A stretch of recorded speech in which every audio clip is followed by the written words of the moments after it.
Well, welcome. For those of you who have not been here before, and for those of you who have been here before, I'm Linda Sechrist, co-founder and president of the Southwest Florida Reset Center. And I really thank you all for coming to this evening informative and educational event. I know we're all going to be hanging on Wynn's every word. So some of you today may know that the Southwest Florida Reset Center is dedicated to finding workable solutions to the root causes of our environmental situation, particularly those that address climate resilience, clean water, and rebuilding healthy soil in our bioregion. We are a nonprofit organization located in Fort Myers at the offices on the campus of the UUCFM Church on Shire Lane. Only 3 years ago, we were 6 concerned citizens who came together intending to prove that the famous anthropologist Margaret Mead was right when she said, "Never forget that a small group of concerned citizens can make a difference, for indeed it is the only thing that ever has." So Holly, I'm going to ask you if you have the reset to put up. Okay, so you know what we stand for: restorative, ecological, social, and economic transformation. And that transformation goes for a social transformation within each one of us. So thank you for posting that, Holly. And so we offer educational opportunities such as the Reset Conversations, which we offer monthly, and they address the root causes of the harmful environmental policies and practices that we're beginning to work on solutions together. I'll get into my introduction now to Wynn Everham. Wynn is a professor of ecology and environmental studies in the Water School at the Florida Gulf Coast University. He teaches courses at a variety of levels across the disciplines and has served in a variety of capacities on community organizations, including chairman of the Estero Bay Agency on Bay Management, a member of the Fort Myers Beach Marine Resources Task Force, and board member for the Calusa Nature Center, and board member for the Institute for Food and Agriculture in Immokalee Field Station Agroecology board. So I will hand it over to Wynn now for him to take it away. Wynn. Thank you so much, Linda. You guys can hear me okay? Yes. Good. When you talked about muting, I went right to, I was about to mute myself and I thought, oh no, I'm not supposed to. And everybody online, boy, I think it was 3 short years ago for me that I would have had no idea how to use this technology to be able to do a virtual meeting. But it also is periodically frustrating after this much practice to still have things crash and burn. So I'll apologize for all of us if some of this technology doesn't work the way it's supposed to, but Holly and Linda got me in early and we did a couple dry runs and hopefully everything's going to be really smooth. And the degree to which it's not, we hope we'll have everything recorded so you could come back to it later. And I just remembered that I don't think I included this in what I sent you guys. I'll do a shameless plug for which may not show up. Can you guys read this? It's not backwards, is it? So in addition to my background in ecology, I had this chance right before COVID started to work with Katie Leon and Sim Commissar. Katie's now with Hertz, and Sim is a faculty in engineering. And we put together this book about the sustainability mission of FGCU. So I'm really proud of it. Don't buy it though, because it's academic and it's overpriced. But I'm pretty sure you can find a PDF on. Don't tell Sim and Katie that I said that. So Linda, thanks for the introduction. I'll just add this part. I always try to figure out when I'm talking with people from the region to place myself historically. A year from this Sunday, it's weird that I crunched these numbers, next December 11th, I will have been in South Florida for 10,000 days. It's a different way of thinking about it. And I want to add that I know that this group is one of those cases when I'm speaking to the choir. And I pulled out, Robin will remember this from, it's an article that we read in our class from David Orr, Walking North on a Southbound Train. And David has this sentence that I love in there about all of us who believe that nature and ecosystems are worth preserving, and that it's a matter of obligation, spirit, true economy, and common sense. I know that that's who I'm talking to. But I'm going to start, I told Maria I was going to start this talk in a different way than I ever had before. I'm not going to say what I'm going to talk about. I'm going to talk about what I'm not going to talk about. Excuse the oxymoron nature of that. And the first thing I wanted to mention is that I'm glad that this isn't the first time you guys have all gotten together, because I know from my experience with getting together with people, getting together with my students, there's a need after Ian to share stories and build community again. And I think we could spend a lot of time doing that. So I didn't build that in to what I wanted to give you guys today, but I can hang around afterwards. So at the end, if there's still people that need to talk a bit about what they've gone through, I'll stick around and we can talk about that. I want to hear those stories.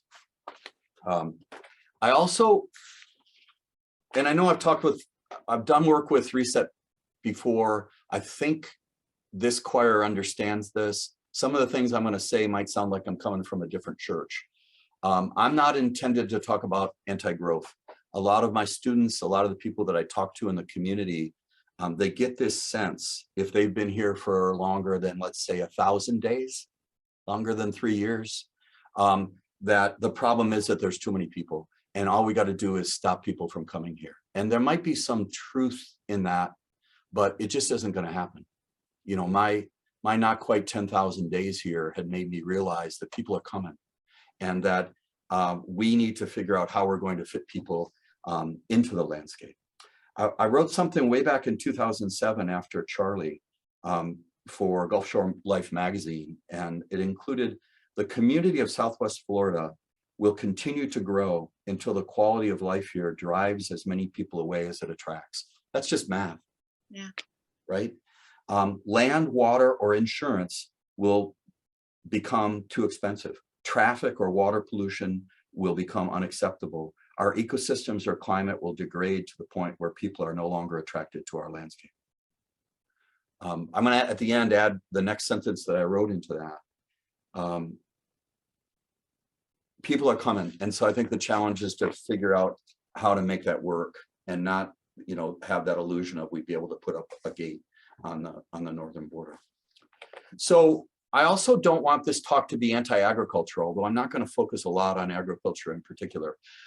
If there was any good that might have come out of the 2017 red tide events, I really hope that it would be, we'd recognize that we're all in this landscape together, that we all share the land and the water, and that when things go bad on either, we all pay a price for it. That's what I was expecting to have happen. And I was really deeply disappointed that pretty quickly all of the fingers pointed up the river towards agriculture, and that we stopped literally looking in our own backyards where our dogs poop and we're growing grass we can't eat. And so I think that whatever the solution looks like when we go forward, it's got to involve a healthy economy. And for me, the way I feel right now, and certainly when we're discussing this, we can debate this, we'll be missing something if there isn't vibrant agricultural activity on our landscape, and that a good ag is going to be part of a sustainable future. I also know for myself and for many of the people I work with, the sense is that capitalism has failed us, and that the fundamental thing we need to change to move us towards a more sustainable future is rethink our economy. I'm often in agreement with that, but I'm not going to talk about it today in that context, because that's a big, big, big system change. And we need to be figuring out what we're going to do in January of next year, or what's left in December of this year. And that kind of systemic change. I also love that quote from Margaret Mead, Linda. But small groups of committed people have to understand that there are low-hanging fruit, and there are the necessity to cut down entire trees. I'm not sure that's a good metaphor, and that the latter takes a lot more time. and is a lot harder to do. And if that's the direction that you're going, you really have to think about what you're going to accomplish before you get there. And then, oh, I don't remember. I think this might be my last one. Oh, I'll go back to anti-capitalism. I wanted to mention this. So a lot of us talk about the triple bottom line now that really came out of writing for business in the 1990s, John Elkington. And when that first came out, I think for a lot of us, it was understanding that there isn't a single bottom line of profit, that there is also that other P of planet. And I think sometimes we responded to that as good. We don't have to worry about profit anymore. It's just all planet. And the truth is there's 3 Ps. And there's the people one we always have to remember, and that's going to be really important with what we talk about today. And there is still the profit piece, you know, that in our current systems, if we don't have businesses that can make money, we don't have jobs for people, and we don't have a healthy economy. And so we've got to figure on all 3 of those Ps. And then I also find that it's really easy in issues about a sustainable future and thinking about the political ramifications of that. It's quite common and easy to say it's their fault. You know, we know what should be done in it, and that other tribe is the ones that are wrong. I think this is probably true of everybody that's online today. I have friends, neighbors, and colleagues who vote differently than me, and they're all human. And I share the landscape with all of them. In class, we were talking about some, it's pretty poor, but I'll try to read it for you guys. Some approaches to environmental problem solving and sustainability that better nurtures and recognizes indigenous wisdom and wisdom that comes from other cultures. Robin Walls-Kimmerer was on campus last month and really pushed us a lot to be thinking about what indigenous peoples know that we don't know. And so I dredged up this quote that I had a study abroad in St. Lucia, and we were working with people down there, and we came across this: go to the people, live among them, learn from them, plan with them, start with what they know, build on what they have. I think most of us in the choir would look at that and say, of course, that's the way that we should treat people in developing nations. That's the way that we should treat indigenous and first peoples. But do we always say that that's the way we should treat our neighbor who voted differently than us? And I really, really think that whatever happens post Ian is going to, if it's positive, is going to demand that we listen more than we have recently, that we try to start with what they know, or from our perspective, what they think they know, and try to build on what they have locally, you know, with our neighbors. So I guess all of those things that I said it's not about, it's a little bit about. This one's probably important, that I think I'm here just because I did some interviews about what I was finding in the mangroves after Ian, and sometimes I have good sound bites, and some of those sound bites resonated well. And I don't remember if Maria reached out, or if I talked with Holly, or if I talked with Linda. I said, I can talk about this stuff, but it's not, I'm not an expert. I'll talk a little bit more about what I am, but you know, I'm not a city planner. I'm not a social scientist. I'm not an economist. I'm an ecologist. And I'll talk about what I know about these kinds of events from an ecological perspective and how natural systems respond. But I'm not going to be able to provide all the answers. I'm hoping that I illuminate some questions and the ways that I'm thinking about what I know about forests that are hit by hurricanes and what I'm discovering about communities that are hit by them. I was trained as a systems ecologist. I use computer models to try to understand, and I think of myself as a disturbance ecologist because I focus particularly on irregular events and how it causes ecosystems to be restructured and change the flows of matter and energy in the ecosystems. So I study hurricanes and exotic species invasions and floods and droughts and volcanoes, and increasingly human impacts on landscapes. I'm playing around with the idea of restoration, the act of restoring ecosystems, as a disruptive act, in the same way that if you were trying to heal someone's poorly mended broken bone, you have to re-break the bone and reset it. So I'm just thinking about what I understand about these natural disturbances.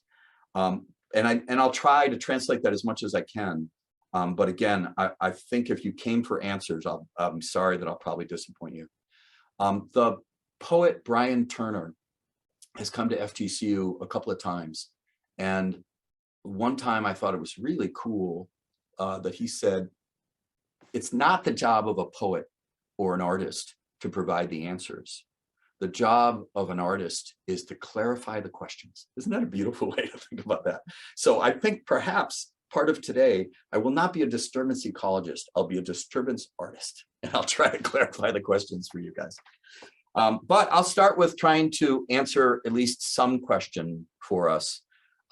This is a model of disturbance in forest ecosystems that was just developed in the northeastern United States by, I think it's Frank Borman and Likens, and I'm passing on their first names, that you have some measure of what's happening in an ecosystem. Often in forest ecosystems, it's total biomass, but you really could think about that y-axis as economic activity or traffic or anything that you might want to use to look at the state of a social system too. And that you have some kind of disturbance that causes a reduction in that particular measurement. And then if you look at aggradation and transition and steady state, you see a recovery. It comes back to about where it was before. Sometimes it overshoots and restabilizes. The thing that Borman and Likens brought into this conversation about ecological disturbance is that little thing that happens between the disturbance and the start of the recovery. Can you see it? It's labeled vertically as reorganization phase. And they did work on clear cutting of forests in the northeastern United States. So what they said is if you go into a forest and you cut it down, it doesn't start to recover right away. It takes time for the system to reorganize and the recovery processes to kick in. So honestly, I knew this, I've taught this, I've used it, and it was a month after Ian and I'm giving a presentation to a class when I said, oh my God, that's us, right?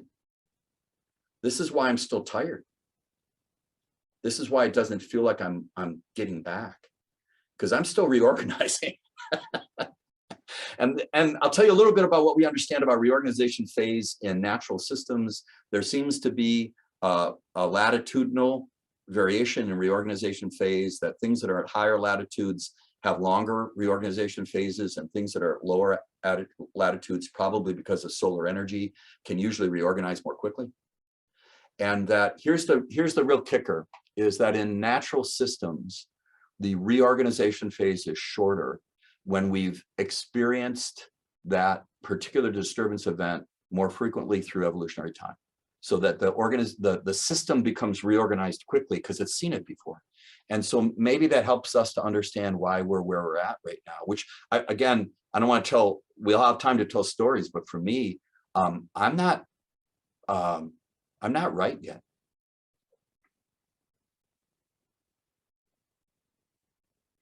I'm still tired. I'm still waiting for that day where I feel like I'm on a vector of recovery, and I'm not there yet. I don't know about you guys. And it's not because I got particularly badly impacted. I really do think, Maria told me there's this term, empathy fatigue.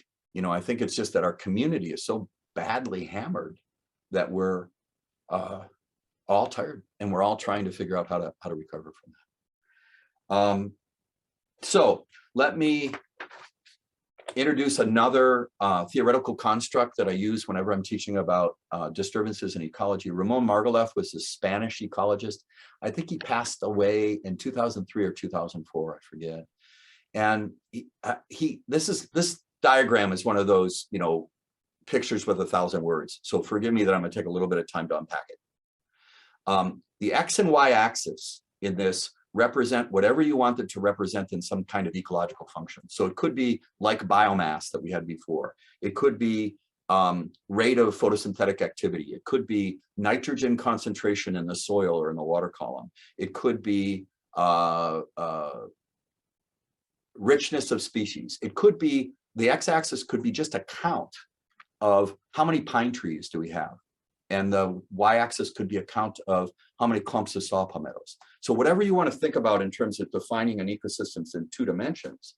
I'm not sure, can you see my mouse moving around? Okay, cool. That there is at any moment in time a place in this two-dimensional space that represents the amount of this aspect of the ecosystem and the amount of this aspect of the ecosystem. And that through time, some things go up, some things go down. It kind of moves around in what is defined as a quasi-ephemeral and stable state. And that every once in a while, if you watch the ecosystem long enough, it gets knocked out of where it was before. And then it goes back to where it is. So this is Borman and Likens, you know, here's the steady state, here's the disruption, someplace in here is a reorganization, and now it's coming back to where it was before. Hope that makes sense in this context. The thing that Margalef introduced into the conversations back in the 1960s was the possibility that you could do something to an ecosystem that would put it outside of this bound and it doesn't come back, that it goes someplace different. And the argument was that if an ecosystem has seen something through evolutionary time, it will be selected for mechanisms within the species to guide recovery. And that if you hit an ecosystem with something it hasn't seen in terms of frequency, intensity, or type, it will do that and go someplace new. So Holly, this was a place where I was going to try to do like a hands-on demo. I'll stop sharing. Can you put me on the big screen and see if we can get that to work? I just see Linda. It's working. All right. So if you think about that bullseye that I was just telling you, the physical metaphor, maybe I shouldn't have done that hurricane picture in the back, is like a big bowl. And then I'll use this globe as the ecosystem sitting down the bottom of the bowl, and that it rolls around through time. Those are just the natural fluctuations that you'll see in an ecosystem in populations. But every once in a while, some irregular event like a hurricane or a flood or a volcano or any of the other things that might impact an ecosystem pushes the ecosystem out of its normal stable state up along the walls of the side of the bowl. And then in this metaphor, the walls of the bowl represent all of these adaptations in the species to repair and return. And so if the ecosystem has seen this thing through evolutionary time, they'll be present, and with a little bit of time, it'll go back down to the bottom and it'll go back to where it was before the disturbance. Again, it's kind of a physical metaphor that Borman and Likens. But that if you do something to this ecosystem that's different than it's seen through evolutionary time, you have an increased probability that the ball will be pushed up and out of the bowl. And now we don't know where it's going. It's no longer going to recover because we've exceeded the restoration, the self-restoration and reorganization capacity of the system. So I guess we could leave it for here, but this was the place I was thinking, oh shoot, I lost my ecosystem on the floor. This was a place I was thinking it would be nice before I go on and sort of take this, you know, ivory tower theory onto what just happened with Ian. So does it work if we stop for a minute and see if people have questions about, you know, those models that I just sent? And I don't know if you want to have them raise hands, Holly, or put stuff in the chat, whatever works good for you. Sure, we can either way. I'll keep an eye on the chat, but we'll watch. You can raise your physical hand or Linda just did that. Use the little thing. Linda raised her hand. So Linda has she's applauding. But yes, her, and so I see both Linda's hand is up and Fred Moon's hand is up as far as I can see right now. Okay. I was wondering if you could give us an example of some ecosystem that moved someplace else when you talk about a disturbance that's been. Oh, yeah. Could you do that? Yeah, absolutely. So right. This isn't going to be quite, I hope this works. This ball in the bowl metaphor is also used by limnologists thinking about health of lakes. So and the different stable states of lakes. So one of the systems that I'm working on in South Florida is Lake Trafford. Okay. Lake Trafford historically had a really healthy population of emergent and submerged vegetation. and a healthy population of fishes. And in the 70s, 80s, 90s, the watershed changed and pumped more nutrients into the lake. So you think of a dose of nutrients as a disturbance. That seems weird, right? Because if you want to grow your grass, you put nutrients on it. But the truth is, and everybody who grows grass knows this, if you put too many nutrients on the grass, you'll kill the grass. So Lake Trafford was a lawn that was being over fertilized. And then in addition to that, there was an introduction of invasive exotic plants that sort of exploded because of that all. So it's this idea that a lake ecosystem can persist in this bounce around state if you've got a nice balance between the nutrients and the aquatic vegetation. So because it exploded with hydrilla, managers went in to try to control that symptom of a larger disease by spraying herbicides on the hydrilla, and they killed all the hydrilla. So all of the biomass, all the nutrients that were tied up in the biomass got punched down into the bottom of the lake in this over 1 meter thick layer of muck. And then anytime there was a wind event, the muck got resuspended, the nutrients got resuspended. But because you didn't have the plants to be able to suck up the nutrients quick, you got algae blooms. And you got algae blooms that died, pulled the oxygen out of the lake and killed the fish. It was like this recipe for how to kill a lake, right? Put more nutrients in, throw in some exotic plants, kill them with herbicides, and then you basically change the lake from a bowl that bounced around with a lot of native aquatic vegetation to a bowl that was only filled with algae that would go through an algal bloom and then a fish die off. I'm not sure if that's a good example, Linda, but it's the truth and what happened to Lake Trafford. Yeah, good example. Okay. So there's Fred's hands up, and then there's a few questions in the chat, and John Heim has a question too. So let's go with Fred next, and then. Why does it not surprise me that John has a question? I'll just predict that John Heim won't have a question. He's going to have a long thing. We haven't seen him in a reset conversation. We haven't seen John Heim in a long time, but I know that he's down on Fort Myers Beach in the thick of it all. So I was teasing you a bit, brother. I'm sorry but anyway, Fred, go ahead. So when is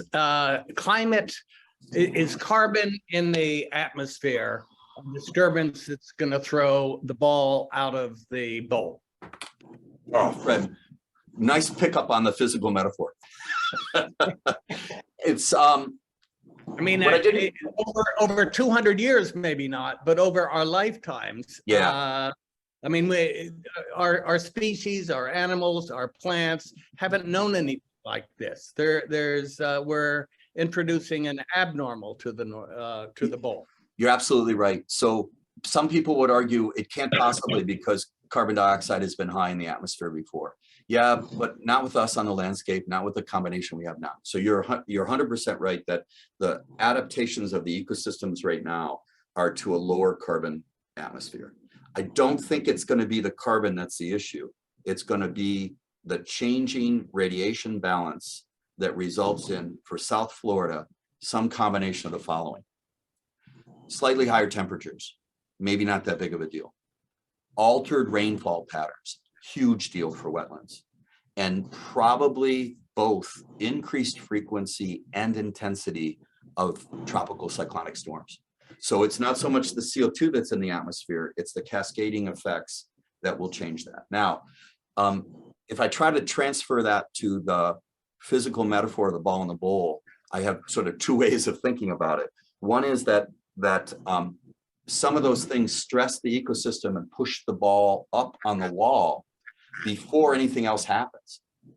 So if we're getting changing rainfall patterns, that's already a stress on the ecosystem. And then we hit it with a hurricane, which they have seen before, but they haven't seen it before when they have changing rainfall patterns. And suddenly something that was natural becomes a ball out of the bowl event, that synergy of those. So that was one way I try to, connect the metaphor. And the other is that sometimes I think the things we're doing are lowering the walls of the bowl so that it's making it easier for the ball to go out because of that additional stress. So that was playing around with the metaphor. Is Yeah. putting CO2 in the atmosphere adding additional stress to our ecosystems? Absolutely. Thanks for the question, brother. John, what do you got? Oh, is it my turn? Can you hear me? Yeah. Yeah. Hey, Wynn, how are you? Only okay. I understand. That's all right. You're an all right kind of guy. Hey, I don't have a question. You were right. I wanted to say thank you for your work on Estero Bay. Estero Bay is a special place for me. I don't think people realize that's the first actual protected preserve in the state of Florida. If nothing else, we should stand up for it for that matter. And, you know, over 90% impaired, which always cracks me up as a 90% ratio we get the report on. What is 90% to 100%? But I have been paddling across the bay, you know, everywhere from Mount Key, and my voice cracks because it's very sad, all the way to the Mound House and through the mangroves. And I know, you know, you get back there too. And I think people with kayaks should, is what I'm getting at, is to see, you know, what these mangroves are under attack when it comes to this storm. Everything was basically pushed over there. And, you know, I can't help but ring a bell. I guess what I'm getting at is we got to get, this is a good chance to rebuild when it comes to a sustainable frame of mind. I'm hoping people will step up for that. It's pretty obvious to me, we had the mangroves in the wrong spot. So the mangroves should be on the shoreline, kind of like Bunch Beach area, instead of large hotels. And maybe it would have softened the blow naturally. And I also wish you luck, Win, on your ventures. That's all I wanted to say. Thank you for your work. Thank you, brother. Yeah, John. Thanks, John. Awesome. You nailed, totally agree with you, man. And you nailed how I got sucked into doing this talk, which I didn't feel like I had enough time to get ready. And, I was getting interviewed about the mangroves, and you know, I got that question about what do you want people to know about mangroves? And I bridged it over to mangrove restoration, and I said, listen, we should not be putting mangroves back where they were 50 years ago. We need to put mangroves where they need to be 10 years from now, or 5 years from now, or where they should have been a month ago. So I think we really have to rethink, and I'll get to this later in the talk about green infrastructure and how we prepare for those kinds of changes. But for me, that whole idea of, I don't have a better word for it. It's not restoration anymore. It isn't putting things back the way they were.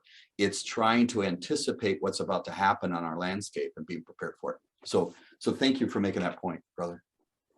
Okay, Holly, I'm going to try to switch back over to, well, I almost hit leave. Oh my God. After 3 years, you think we should be able to do this, right? We would let you back in. I don't know if I got the right one. You guys can see Margalef again, right? Yes. Yeah. All right, come on. There's a little bit of a lag, I think. Give me a break.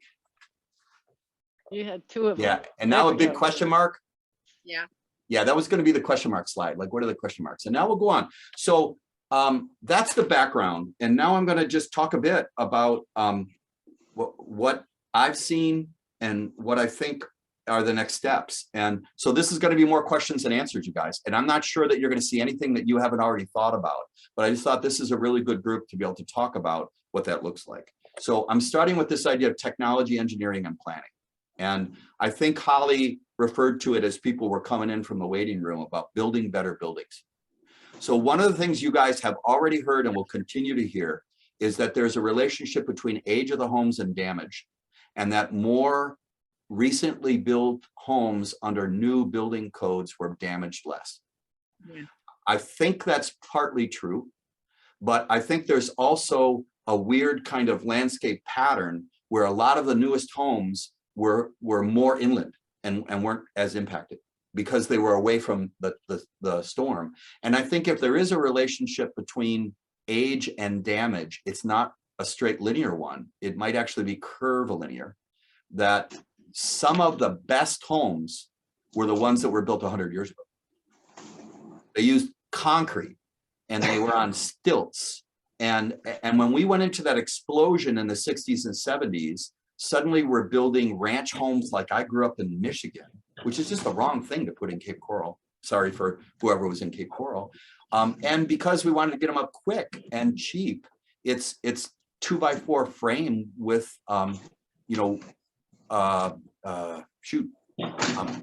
wallboard, right? Instead of concrete. So I think if we increase the building codes now in response to what just happened, we're going to focus on better roofs. We're going to look at whether or not we have to raise elevations for homes. I think that's going to be inevitable in the conversation. But I'm going to keep coming back to the one down at the bottom. I heard this great presentation from an architect up in Buffalo, and he was unpacking some of the real down in the grass details about how you connect a roof to a wall, how you connect the wall to the foundation, how you build different kinds of structures in the roof to be able to make them stronger. And I'm thinking, oh my God, that's not the point. And he immediately got to the point and he said, but we should step back and recognize that every dollar we spend to build a more resilient home puts that home out of the reach of part of the population. Yeah. The challenge we all have to look at, you guys, as we're thinking about how to build better as we go forward, is how to do that in a way that doesn't make it impossible for people at particular socioeconomic classes to live in Southwest Florida. That's the third P, right? Yeah. It's profit and planet, and it's people too. And I'm not on board with the idea of, less people is better, so we shouldn't worry about those people. All right, in addition to technology, engineering, and planning, if somebody has an answer to this question about water infrastructure and what happened in Lee County, I'd love it for you guys to share this when we go into the question. I don't know why we were under boil water notices for so long. I don't understand exactly whether it was a loss of treatment, whether it was a disruption of water mains because trees got popped up.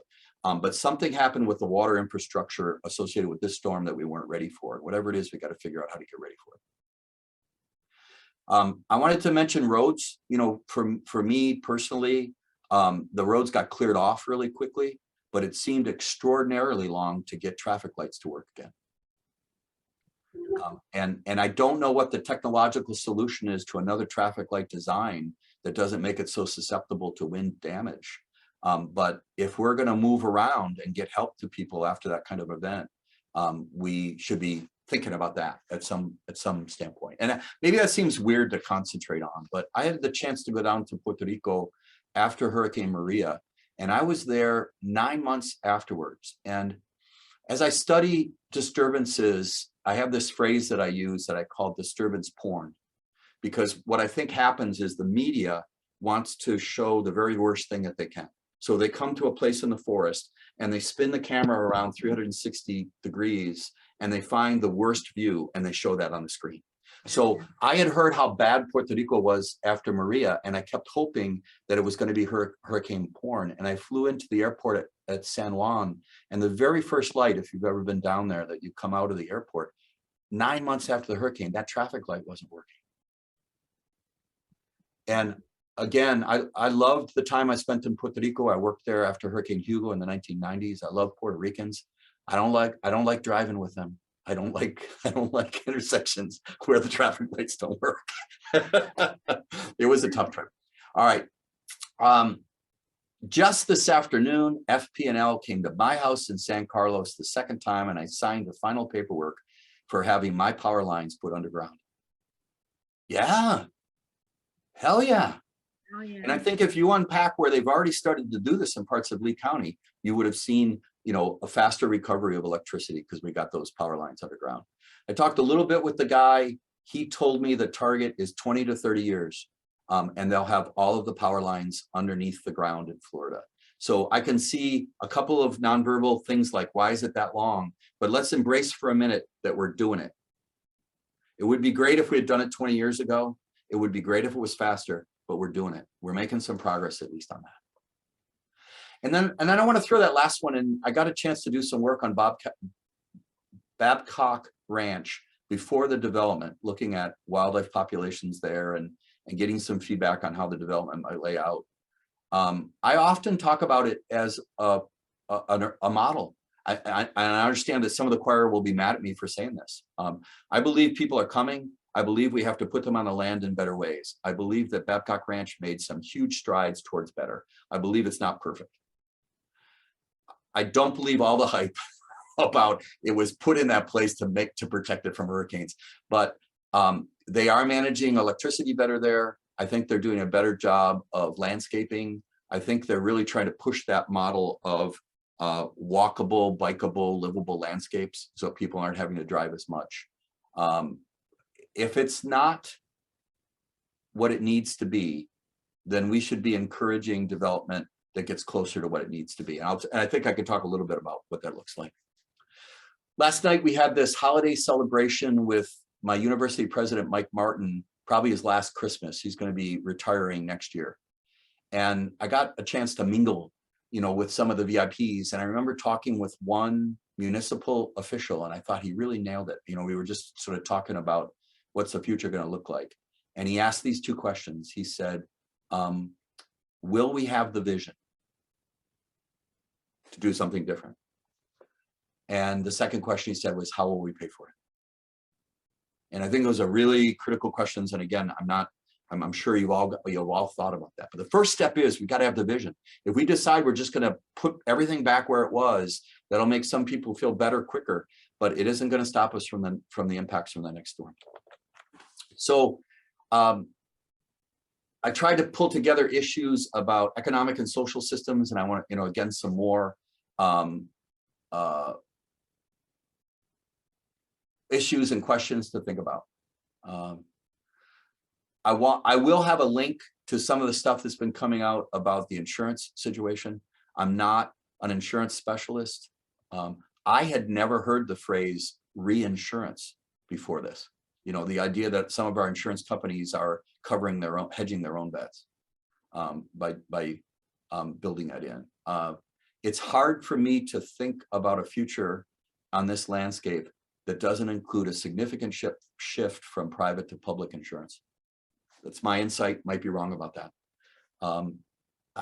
In a free market system, without control, I don't know why anyone would insure homes in Southwest Florida. Insurance companies aren't there as these people to help us. They're there to make a profit, and I know that I'm speaking to the choir on this. They're collecting our payments for the insurance, and they've got to make sure that our payments for the insurance are greater than their outpay for recovery. And I'm sure that that's not true for most of Southwest Florida now. So we know that we're going to have some people leave the state. We know we're going to have some insurance companies declare bankruptcy. The end result is going to be trying to figure out how public monies can repair them. The degree to which our insurance is going to stay here, it's going to involve higher costs for people. And so it does seem like it's going to be hard again for people in lower social economic classes to rebuild or to buy homes in the future as they move down here. And those are questions we should be thinking about. I'm pretty sure you've all heard this idea of managed retreat. And I think we might have talked a little bit about it as we were getting ready. Should they rebuild Fort Myers Beach? Should they rebuild Sanibel? Should all the barrier islands just be parks? Those are interesting philosophical questions that are incredibly hard and painful for the people who lost their homes there. And one of the things they've done in the Mississippi River watershed with these changing patterns of flooding over the last couple of decades is at some point, your flood insurance, which is probably federally supported, says we will pay for the replacement of your home. We will not pay for it to be replaced where it was before. You're going to have to move out of the floodplain. And I don't know if that's going to happen with some of the barrier islands, and I don't know how that looks long term. But of course, if it's all being driven by what the insurance is doing, there is the possibility for people with enough money to override that. You don't necessarily have to have your home insured if you don't have to have a mortgage. So I'm worried about these social impacts of how we're going to deal with that third P of people across this landscape when the rebuilding becomes more expensive. And if we are going to be doing managed retreats, we got to think about who's going to pay for that. If imagine that we had the will and decided that the answer was everyone who had a home on Fort Myers Beach needs to move inland. And they get their insurance coverage and they can buy a new place and they can build a new home. But do we have that space available for them in Lehigh Acres and in other places? Likely it's going to involve more eastward inland development, which is uncomfortable for us when we're thinking about maintaining biological diversity, green space, and ecological function. So those are going to really be challenging. I threw in this idea about market forces. You know, we do live in a capitalist economic system, and so that some of this could be driven by what buyers choose. If there's a way to reach the people who are going to move here next month, next year, or 5 years from now, to get them to start asking questions about where am I in the floodplain? What kind of home have you built for me? That can shift the market. So part of it could be an educational, larger education piece. That will also involve good leadership and figuring out how we're going to make all that happen. So I think my third slide says the same thing about leadership and costs. I'm going to operate on this green infrastructure stuff in, I think, 3 different places. Just like in terms of changing building codes, we can be changing the requirements within developments for green space. FGCU is still at about 50% protected land on our campus, which is a pretty high bar. I do think that the downstream impacts from what we just went through with Ian would be profoundly different if everything that had been built after FGCU had set aside 50% green space. I think what went downstream would have been different. The quality of the water would have been different. The near coastal impacts would have been different. But again, that's involved in this cost benefit analysis for building developments. And that if you're going to add more green space, you have less buildable land. If you have less buildable land and you need to make a profit, you need to raise the cost of the homes. And it means we don't have places for us poorer folk to be able to live. Another response across the landscape that we're doing a lot in Florida in terms of wildlife corridors and it is the public purchase of lands. That's a commitment, right? That we have to have the political will to set aside the money to be able to buy green spaces and set them aside. And to go back to the things that John and I were talking about a minute ago, I think that we were unfortunately torqued early on in the first public programs that I think started in the 70s in Florida with the idea that we were going to buy pristine land. And we only wanted the conservation lands to be pristine. And so if you've got a farm, we can't buy it because it's not pristine. Yeah, there isn't much pristine land in Florida. But there is a wonderful opportunity to buy less than pristine land and put some additional energy in restoration to try to make it function ecologically. And we should be looking at that. So, yeah, we got a danger right now. I think more from Irma. Irma was a problem with inland upland rainfall. Ian was a problem with coastal storm surge. Both of them resulted in people's homes being flooded. Both of them were part an elevation piece. But in terms of Irma, if you don't have enough green space and stormwater treatment inland and upland, then when the rain falls, it's going to go downstream and somebody's going to get hit downstream. The problem with our current best management practices with stormwater treatment is it's based on an estimate of a 3-day rainfall event that has a probability of happening at 4% or once every 25 years. That analysis was done in 1990. I'm not exaggerating, the year 1990. And that was before I got here. That's more than 10,000 days ago. But I would guess all of you guys know rainfall patterns have changed. Frequencies of extreme events has changed. So if we're going to build our gated golf course communities to absorb a storm frequency from 30 years ago, we're going to flood. And the thing I'm concerned about as we go forward and we have conversations with our neighbors is that the response to my house being flooded is dig some canals to get the water off my land. And that just pushes the problem downstream into the near coastal systems. That's 1800s thinking. And the right response would be, boy, if a lot of people in a particular development, maybe Island Park, get flooded out for the third time, maybe like in the Mississippi, you have them move, and where their house was, you dig a deep hole and you put another stormwater retention pond there, and you increase the capacity of the landscape to absorb these extreme events. That's weird, probably not possible, but I'm gonna throw it out there anyway. Here's another small one, and it has more to do with, sort of downstream water quality, is how we manage those ponds. So many people like me, I grew up in Michigan. I went to school in the Upper Peninsula of Michigan. All of the lakes there. Get down. Sorry, I think I got it. Yeah, there we go. All of the lakes up there are low nutrient glacial lakes. They're beautiful and blue. South Florida stormwater ponds and lakes are not intended to be beautiful and blue. They're intended to be weed choked and a little bit dark because of the tannins. And if you move down here from Michigan and you buy into a gated golf course community and you look at your pond and you think, wow, I need to get rid of those weeds, and you hire somebody to pour copper sulfate into it every couple of months, you can get a blue lake, and it's just not working the way it should. It's not going to be absorbing the nutrients. And I'll add on to this, and I'm sorry if I get the choir mad at me. Why are we growing lawns?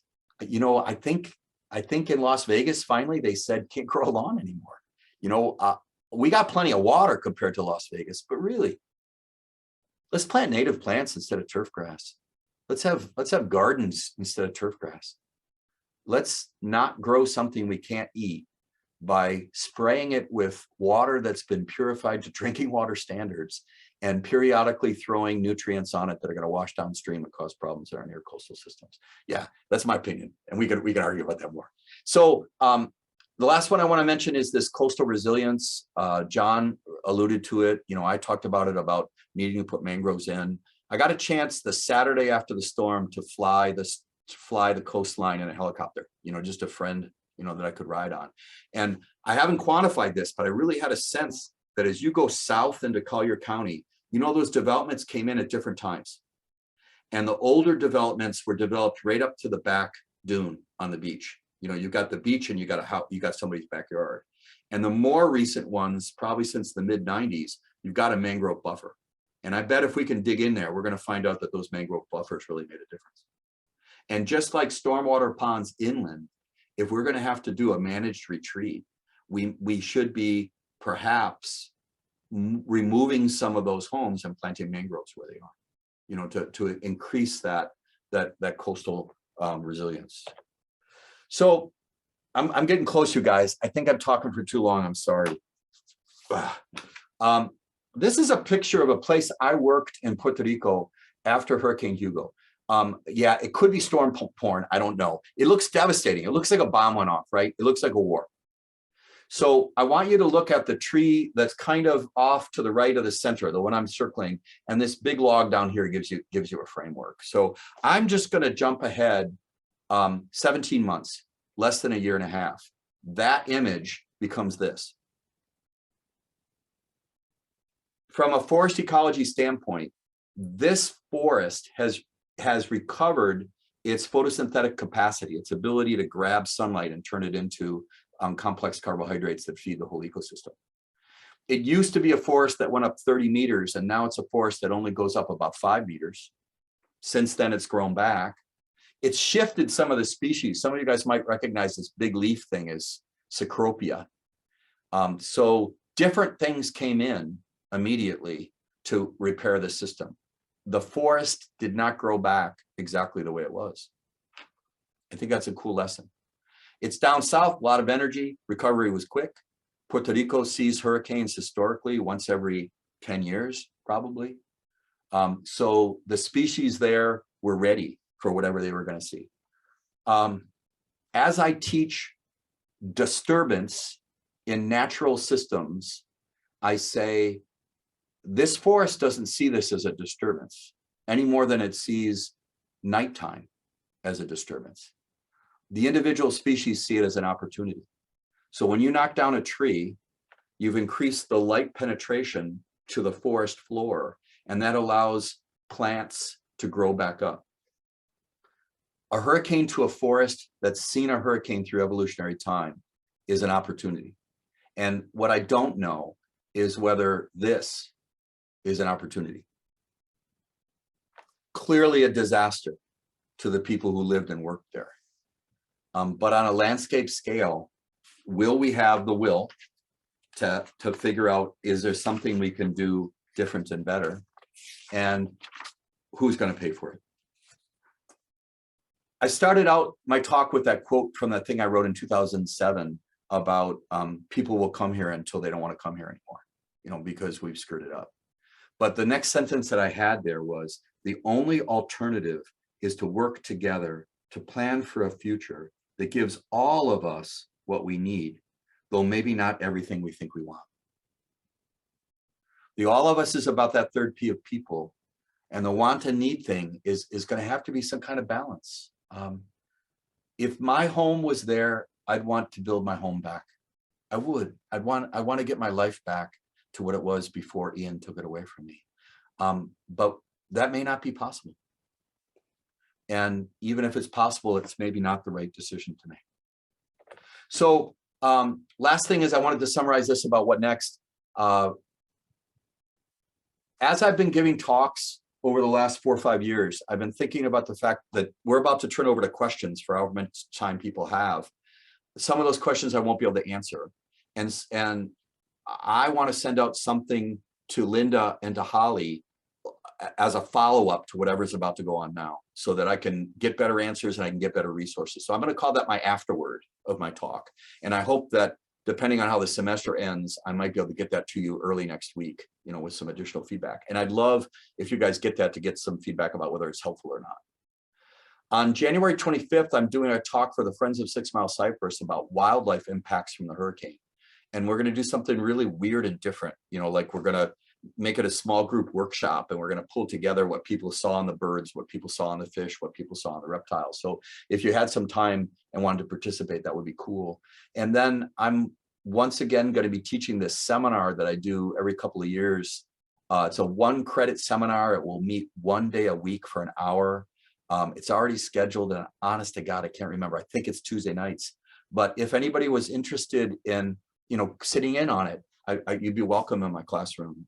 We'll read some background material about ecological disturbances, and then I'll ask each student to develop a bibliography around some kind of disturbance or some kind of ecosystem in a suite of disturbances. And then each week we'll be reading 1 or 2 papers from one of those disturbances or one of those ecosystems. So maybe the best thing to do, Holly, would be when I get that semester, when I get it laid out, we can get out to the reset group, and if somebody just wants to come and learn about disturbances on coral reefs, they'll know what day it's going to be. So larger, that was all personal, sorry, and but on a larger standpoint, and you guys are already involved in some of these for reset, I'm starting to see, as people are reorganizing, this synergy of people asking the same questions that we are tonight. Last night I got stopped by a colleague that works in agriculture, and they're talking about getting a group of people together to talk about sustainable agriculture and self-supportive. A lot of you guys know Bill Hammond. Bill's got this vision of how we could take these ecological principles and change the way that we're putting people on the land. I have a lunch meeting with some of my colleagues next Tuesday that's going to be, what role could FGCU play as kind of a nexus, a place that brings together some of those ideas and pushes it. So all that stuff's happening, and you guys are going to be involved in it, already are. I forgot when I put this slide together who I was talking to. People in Reset are already committed to their community. But I'll throw this in anyway about finding a voice. If I'd had more time, I would have brought in 1 or more of the PSA length videos that my graduate students in my sustainability class did. They were beautiful work.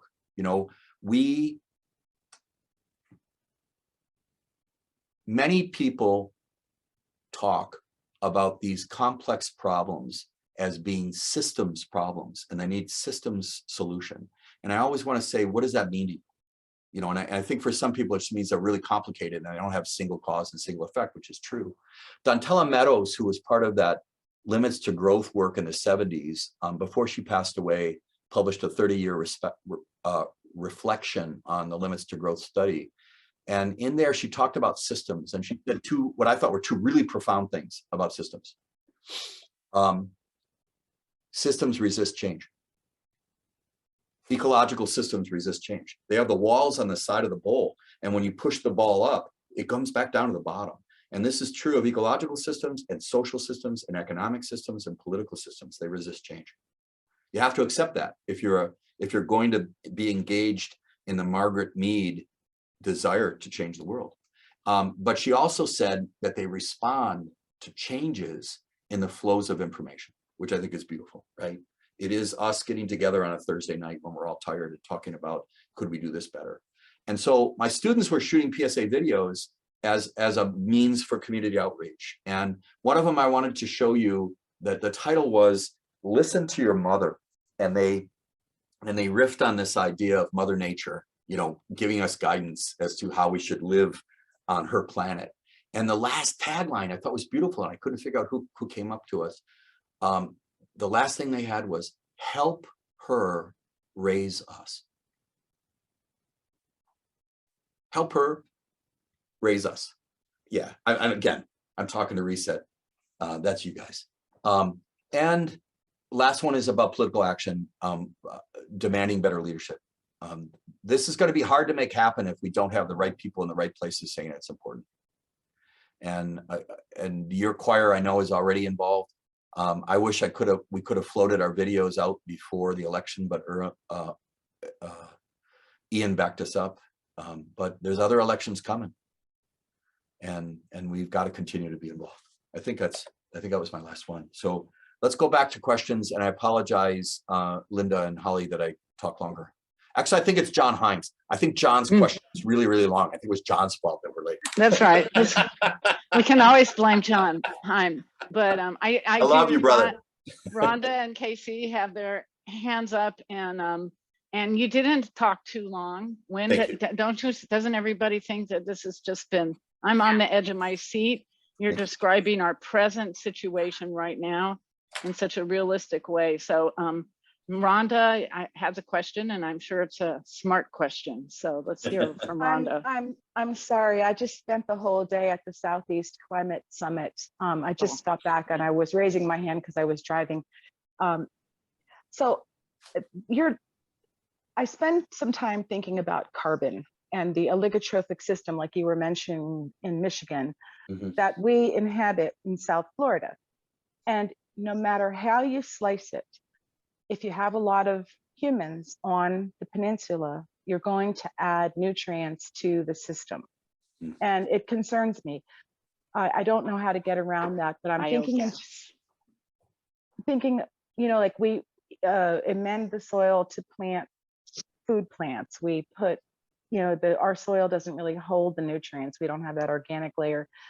FDAC's just released the BMP folks to apply more fertilizers that Hurricane Ian wiped away. So there we go. We're going to have a whole lot more fertilizers in our coastal waters as a result.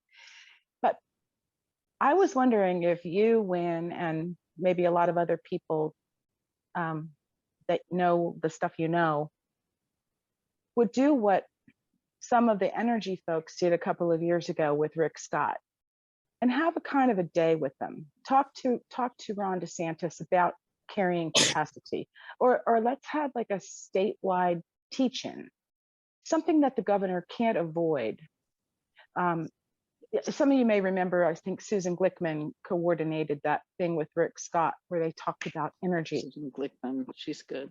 Clean energy, yeah, she was there today with me. Sorry. Clean energy, the water energy nexus, just bringing Rick Scott up to speed on that. But this governor could really use some help, and our Senate president certainly could use some help in learning about that. And I know, like John Capice, I think he's on, and you, and there are just a lot of people that know a lot about this, but organize one of those meetings where they have to sit down and recognize that the pie is only so big. We have to share it. Mm. And we have to share it not only with other humans, but we have to share it with nature, with wildlife. And I just thought, I think with the supermajority we have in the House and Senate and with this governor, our tactics going into this legislative session have to be radically different. So I was just brainstorming and thought that maybe you would think about something like that. Yeah, so I'll respond a little. Some of it might be pushback. I'm probably wrong. I had an undergraduate a year before COVID that did a little bit of progress on this idea. I don't know if it's something that I should be talking more with Reset, or who would be the place to, that FGCU would create this environmental literacy certification for elected officials or people running for office. You know, that we would design a program and that we'd regularly develop it. And she just had the time to be able to bring some experts in and say, what should the curriculum look like? And she graduated. Lots of good ideas, you know, get left behind. And I don't know, regardless of my efforts, it turns out I can't squeeze more than 24 hours into any day in a 7-day work week. And so there's just so much to do, right? So Rhonda, you started with too many people leading to nutrients. And I do think there might be ways to handle nutrients better.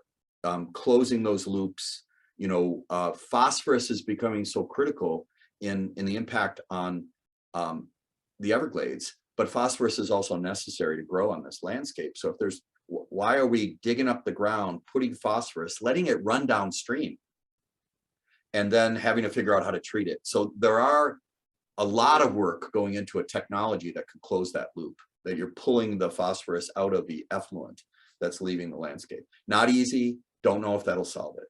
Okay, but that's just sort of the nutrient manifestation of what you got at about carrying capacity. The idea of carrying capacity in ecology is that any landscape can only support a certain number of any particular species, usually based on whatever is considered the limiting factor. So what would be the limiting factor for humans on this landscape? If you just wanted to think about carrying capacity for humans, it could be space, and it'd be really easy to figure out if you're going to put people on the landscape with 1/4-acre lots. You can just do that math and figure out how many will fit. But of course, we can put them tighter and higher up. So it's not going to be land. It could be water. But there are technologies to be able to close those water loops and to be able to desalinize ocean water. In the case of water, if we go in that direction, what it's really going to be is the water's going to get more expensive, as the land would be. So it's difficult to define a carrying capacity for a species, humans, who have technologies that allow them to interact with the landscape in other ways. So I guess around what I'm saying, and I could be wrong about this, that starting from a standpoint of we need to let the politicians know that Florida can't get too big, which may actually be true. I just don't know where that goes. What does that look like? There isn't going to be a fence in the northern end. It could be that you're limiting development, but then you're just going to get higher up in some places. And if people are coming and it becomes a limited resource for who's going to buy the home prices are going to shoot up. And once again, the poorest people can't afford to be here. So the carrying capacity approach is difficult for me to unravel. That might be my limitations. I don't know if Rhonda should be able to fix broken stuff. Thank you. No, thank you for that. I just think, like, there's one example though, is water consumption. I know we can do better with that as well, and we can make, we have a way of doing technological fixes. Absolutely. I think even Darlene Meadows, I think the Limits to Growth had somebody placed a bet about whether or not minerals were going to cost more or less in 10 years, and they lost the bet because we figured out more better ways to extract them or something. Efficient ways, yeah. That's right. Yeah. But I think that like, I think about the Florida springs, and there are some springs that are drawn down 30%, and there just has to be a limit to the amount of water that is consumed, that depletes the aquifer, the Floridan aquifer up there. Whatever it takes, we have to cap it. Yep. We have to cap the phosphorus in the estuaries. We have to cap the nitrogen in the freshwaters. We have to cap it. So it might work to have consumptive caps that drive the need for better technologies and more efficient use. You know, if the capping translates to Florida can only get to this many million people, and then we're going to put a wall up, I can't see the political will there. Maybe there should be. No, just if we're going to cap it, we just say, if everybody, you know, if we're going to have twice as many people, they can each use half as much. Yep. And add on to that nobody grows a damn lawn, and I'm with you. Oh yeah. Oh, There you go. already. I think, thanks. Yeah. So we have 2 more hands raised, and we probably have time for both of these questions. Cool. Casey and the Arsenals are there together. I think I recognize that house. Nice to see you guys. Hey, listen, Linda's Holly, if I hand could- is up too. Holly, Yeah. before Casey asks, I think it has to be from your end saving the chat. I'd like to be able to go back Absolutely. through there. So if there's answers that I missed, that I can send that as part of the afterward. We absolutely will do that, and usually do like to send out the chat. So we will Thank you. save it. And if anybody has links they want to drop in there before we're done, feel free to do that. Thank you so much. Hey, Casey, it's good to see Yeah, you. hey, hello, Win. Nice to see you again. You're looking well. Thanks, buddy. I don't think water will be the limiting factor in Florida. We're actually stable in terms of our water consumption, even though our population grows every year, because we're being Getting more better at it. economical with our water. I think the limiting factor will be flooding. I think that's going to drive more change than anything else. We're just not addressing this with the urgency that we need to. There's no leadership. I think the leadership is completely absent. We're going to see another storm like the one we just saw within 5 years. I'm pretty convinced. Too. The market forces will drive the change. The mortgages will be untenable. The insurance will be impossible. And I also blame the real estate industry for not disclosing the dangers when people buy homes, Yes. not disclosing that these are likely to be flooded. It's irresponsible of them. So we keep banging our heads against the wall, making the same mistakes. We're going to rebuild Fort Myers Beach. It should go wild as a barrier island and create a barrier for other, you know, for more inland. I think I'm quite pessimistic about the future of Florida. I think I don't see the requisite changes in store or coming down the pike to avert, you know, catastrophic. And of course, people on the low end are going to be squeezed. Every drop of blood is going to be squeezed out of the people on the low end. So I applaud you for all the work we're doing. I think we're nibbling around the edges. I don't think we're addressing this with nearly the urgency we need to. Yeah, so there are 2 things I was going to say, and I lost one of them, so I'm going to have to go back to the recording and follow up later. I don't disagree with anything you just said. I would just add this part is that if the political will is out there, if the leadership emerges, maybe it hasn't yet because we're still beat down. We're still in that reorganization phase. So for me personally, I'm looking at how to continue these conversations in January to see whether there isn't enough recovery that we can start to figure out how to do this differently. You are right. When Bob, my co-editor for that sustainability book, Sim, you know, I'm always arguing about, oh, if we all could just do a little bit. And Sim says, you know, when if we all do just a little bit, we're going to accomplish a little bit. that they are really larger systemic changes that have to happen. So is Margaret Mead right? Can small groups of people be the catalyst for systemic change? I sure hope so. But it isn't easy. Don't give up. You can be like our buddy John, who I've always thought is a horrible pessimist, but yet he keeps fighting, right? He 'Cause how does. he's talking about. Yeah. So Linda. Oh, sorry, I interrupted. no, it's all right. It's all right. Just one more thing. If we can get the rights of nature on the ballot in 2024, Yes, we might have a thank fighting you. chance. Right. Oh, We're starting with sorry. the right to No, clean and healthy water. Right to Right to clean Casey, clean I and healthy water. remembered the other part, right? And this is what I tried to get at in terms of the marketing stuff. I think in the spring, I might put some students on the idea of creating video communication that's out there on YouTube that says something like what you need to know if you want to move to Florida. Yeah. And if the realtors aren't going to be honest, well, then let's get the information to the people who are going to be interacting with them. You know, that's just one change in flow of information that could result in some cascading systemic change. It's or not, but I'll try. Sorry, Linda.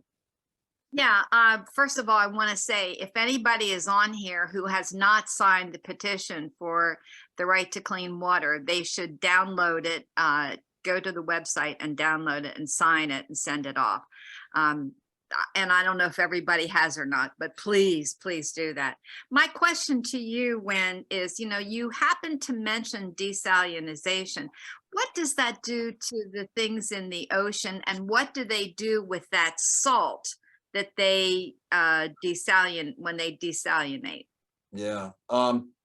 My understanding of the systems is it shouldn't be affecting the oceans in the sense that you're pulling the water out, taking the salinity out.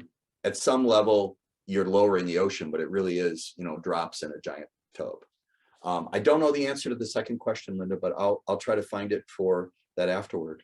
It is an issue. You got to figure out where the salt's going to go. Yeah. It wouldn't I surprise can me. answer that. I Oh, can go answer ahead, that. Casey. Yeah. Yeah, well, I just had a discussion with Gideon Bromberg, who's the Jordan River waterkeeper for Israel, and they have huge desalination programs there. And it is a problem. They're dumping the salt back into the Mediterranean, and within 20 years, the eastern end of the Mediterranean is probably going to be a dead zone. And there's an enormous energy cost to desalination as well, because you have to, you know, create all that process. So there are downsides. I mean, they have no choice, and a lot of people around the world will have no choice. But there are downsides to it. That salt sludge. Maybe there's a way to repurpose it, but for the moment, they're dumping it back in the Mediterranean. Those are like serious concerns, what Casey just said. And I don't know what the right answers are. But I also see, when I talk with some of my friends who vote differently than me, a really quick response to, we shouldn't try that new technology because it has a downside. Every technology does. You know, the first renewable energy production that we focused on was hydroelectric dams, and they seemed like a great answer until we realized you really changed the water flow and the impact on the wildlife in those dam systems. Wow, wind turbines are cool, but they kill birds. Solar energy is cool, but you've got to mine these rare elements. There is, to my knowledge, there is no perfect solution, and that the future is probably going to be a complicated set of imperfect solutions that are hopefully better than the ones we have now. I wanted to mention one that I was excited that FP&L is putting my power line underground. I think one of the solutions as we go forward is going to not have a centralized grid, to try to dissipate that more. It's something they're working on in Puerto Rico. These they are calling them micro solar grids, so that they're putting up a grid for 10 or 12 houses, and then those people then are responsible for battening it down when the hurricane comes, and they're getting power back, you know, within hours after the storm. They don't have to worry about the power lines that cross the mountains that take months to be able to be repaired. So I think there's going to be a lot of small solutions instead of what our society has pushed towards in the back of great big solutions. But that's a pretty vague statement that I can't back up if you ask me for examples, Linda. There's one more question, Holly, from Sharon McGill. Yeah, Sharon, let's go for it. We got a few minutes left. Real quick. all still Hello, here. I'm new to the group, but I'm very interested in this and have been participating in stuff with the inner workings group with what's going on down in South Lee. But I had going back to your first slide where you said following the disturbance, the ecosystem needs to reorganize. What happens if that reorganization phase in some way is disrupted by outside influences? And is there anything on the other side that you can do to help the reorganization? Wow, Sharon, that's a beautiful question. I started to think about what that looks like in natural systems. And to go back to, I don't remember whose question it was, that if you think of that metaphor of the ball up in the bowl, for a period of time, because it's disrupted, the ball's continuing to go up the bowl. And if there are things that are happening that can continue to push the ball up in the bowl, that's going to prolong the reorganization phase. That's, you know, gobbledygook theory. Let's think on the ground. Okay, what did we need to recover? We needed the electricity back on. So having power lines above ground slowed that aspect of the reorganization. I think for me personally, the place that I'm at, you know, to go back to Maria's idea about empathy fatigue, you guys must experience the same thing. It's just that I'm a faculty member, I'm a teacher, so I'm seeing something over 100 students every week, you know, coming through my classes, and I had 3 of them crying last week for a variety of reasons. You know, that they aren't right yet, and we're surrounded by people who aren't right yet. So what could we have done for that? Well, we certainly have a lot of mental health services on campus, you know, that could help.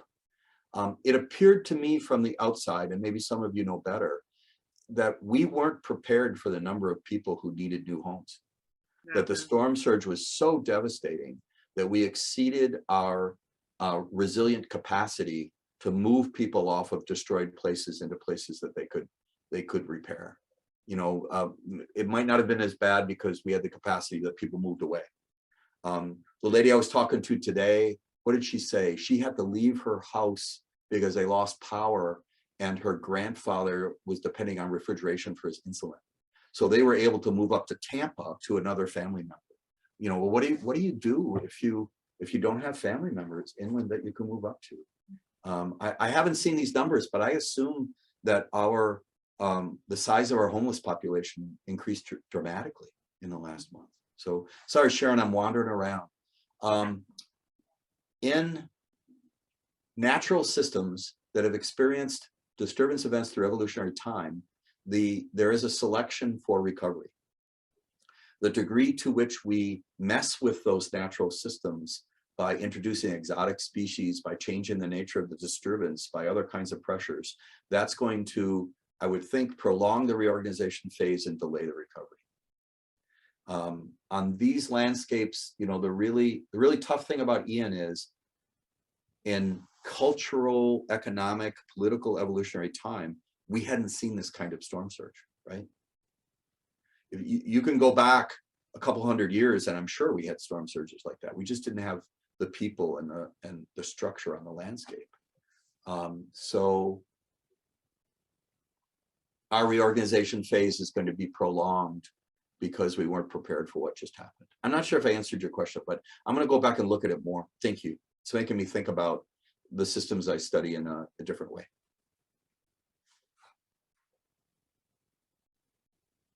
Told you I wouldn't have all the answers. Thank you. I was kind of scared that I wouldn't have enough good answers. I actually really enjoyed talking with you guys.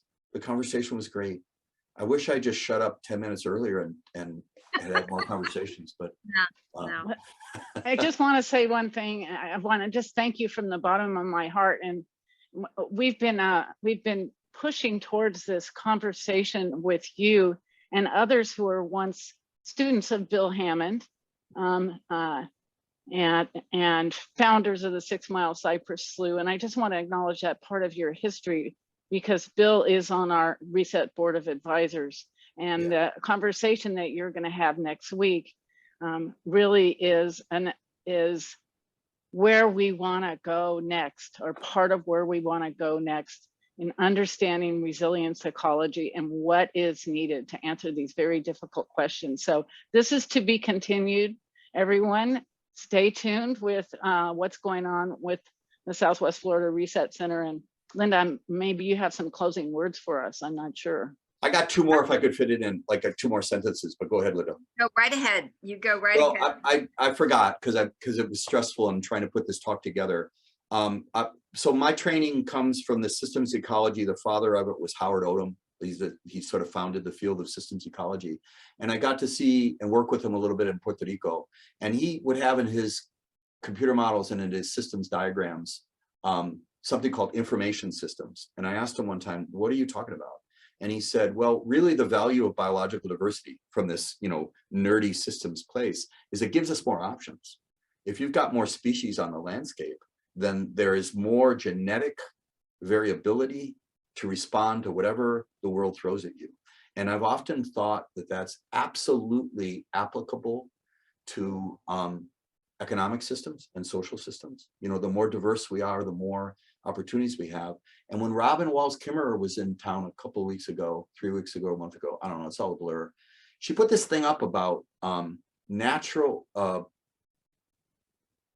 diversity, natural selection results in, oh God, I don't have it in front of me, but she made that same connection to, but for her, cultural diversity meant a diversity of ideas and experiences and solutions. And that's for her was one of the reasons why you want to honor Indigenous wisdom. I think we want to do the same thing here. And forgive me for saying that the people who want more gated golf course communities because they love playing golf, yeah, we got to listen to them too, right? We all share this landscape, and that diversity of thought and values will hopefully we can find a path to a better future. Sorry, I should stop sermonizing. Well, like I said, anybody who's on here this evening, if you learned anything, and I'm sure there's plenty in here, I've been taking tons of notes, share that on social media so that we can grow the interest in this subject. And thank you so much, Wen. We're so appreciative that you took time out of your busy schedule, especially with your talking about empathy fatigue. So yes, thank you so much.